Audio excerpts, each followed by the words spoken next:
Hey beautiful people, it's Rickita and I'm back with another video. So in this video, you guys, I want to start doing cash stuffing videos with you. So I want to start budgeting right with you, everybody. So whoever's out there budgeting, I want to start budgeting. But the thing is, I'm going to only budget or make these videos for the 14th and then the 18th. So I'm paying myself 2 times per month, $3,500. That's how much I pay myself. And then I have to go ahead and distribute that money as I see fit. So I have some challenges, you guys. So I had the $5,000 saving challenge for those people who joined that $5,000 saving challenge. I see a lot of people save a lot of money. I had that just for home buying before, but now I have other challenges. So I'm going to do that in a separate video. I have a whole binder full of challenges.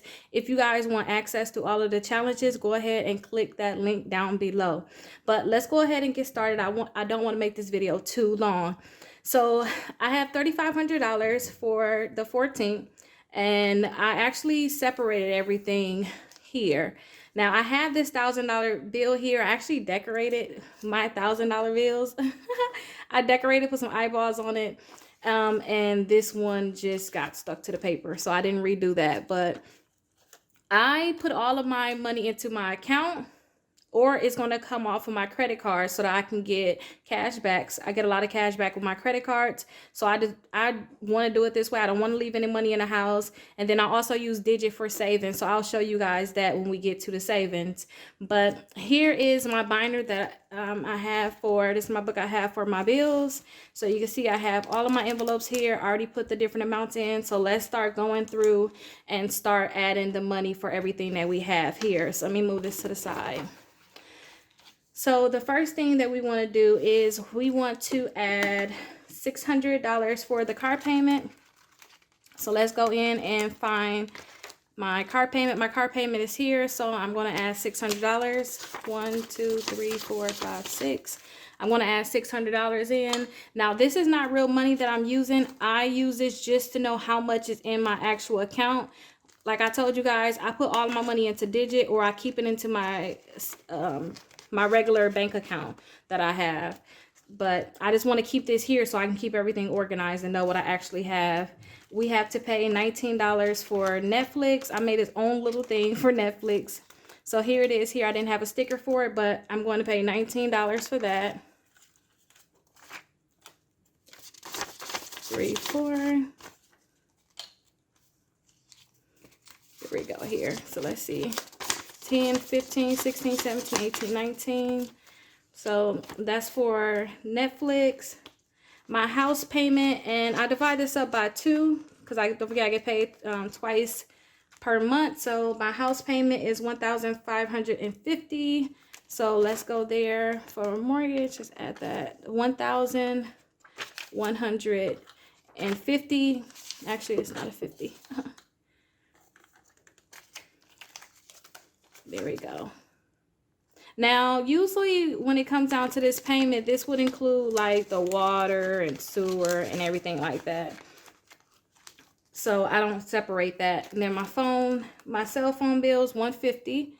And don't forget, I told you guys, like my cell phone bill, I'm going to use my credit card to pay for that so that I can get cash back. Because if you guys don't have a credit card, I suggest you guys try to do that method. You guys can get a credit card with Navy Fed and you can get 1.75% back in cash back. So check out my other videos if you guys are not getting cash back, because there's no point of not getting any money back at all. And for the internet, we at $175. I know it's kind of high right now. I have to call them and try to figure out what we can do to get that bill lower, because it to me is really high. So $150.75.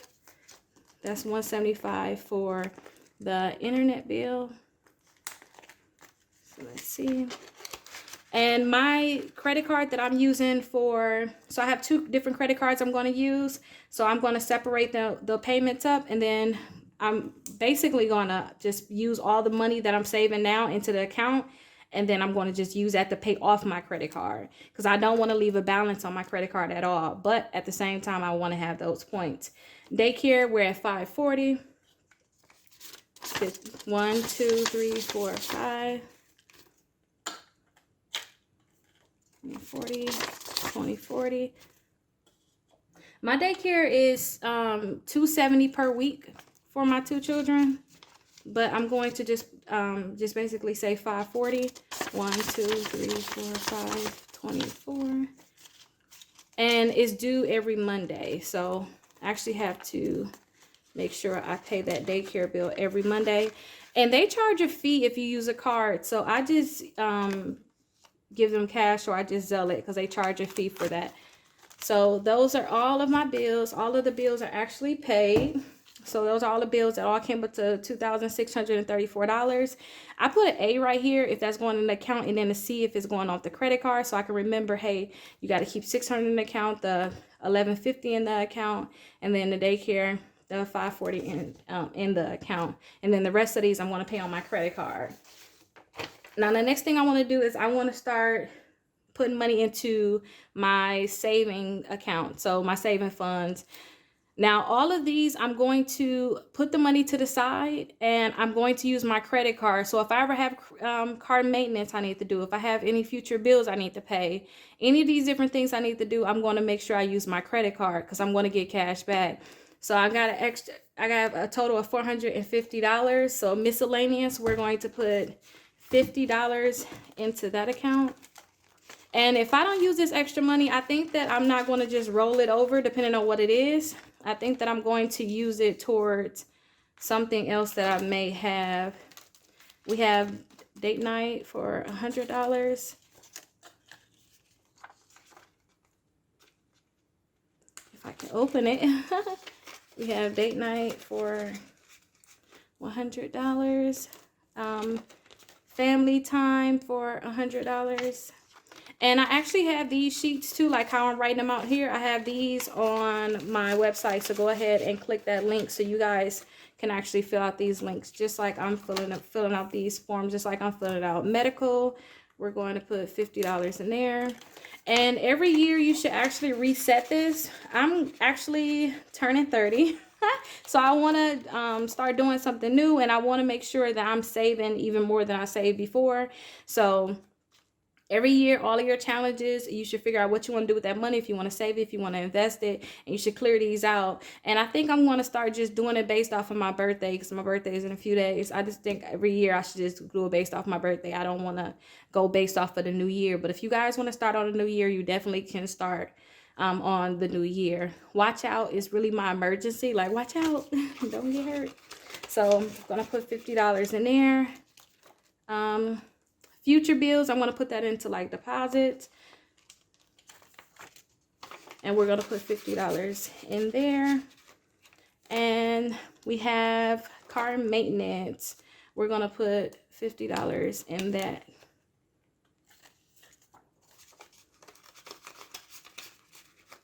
And that's everything that I'm going to put into my spending fund. So this, I'm going to actually keep this so I can know exactly how much I'm spending. I'm going to put all my receipts here, and then I'm going to calculate how much I have left. And then as I use money, I'm going to make sure that I'm subtracting it here so I can know how much I should have left. I'll take the rest out and pay off my credit card bill so that I can get all of the cash back that I can get. And I'm making money on top of, you know, spending my money that I'm going to spend anyway. And I told you guys I am doing saving challenges. All of my money for my saving challenges is going to go into my Digit account, you guys. I have a link where you guys, if you sign up, you can get $5 for signing up for Digit. Go ahead, look down in the description. I have that for you guys, but I'm going to do this in a separate video. And you can see here I have my saving challenges here. So if you guys are looking to buy a house, I have the $5,000 saving challenge, but remember, it's for every $100,000 that your house is going to cost. So if you're looking to buy a house for $300,000, you really need to do 3. So if it's $20, you need to do times 3 and do $60. But I have the IRA challenge for those people who want to put $6,000 into their IRA every year. Everybody should at least have $1,000 in their emergency fund. So I have this here for you guys. I have the $1,000 Christmas challenge. You guys save for Christmas. I have the $1,500 vacation, $500 birthdays. I do $500 birthdays because we usually do a birthday party for everybody. So I have one for everybody that's in the household. So that comes to like $3,500. $1,000 saving challenge for your kids, for those that want to save. But I have 5 kids because I'm pregnant with 1 now. So I have 5 of these. And then I have the bills too. But check out my next video.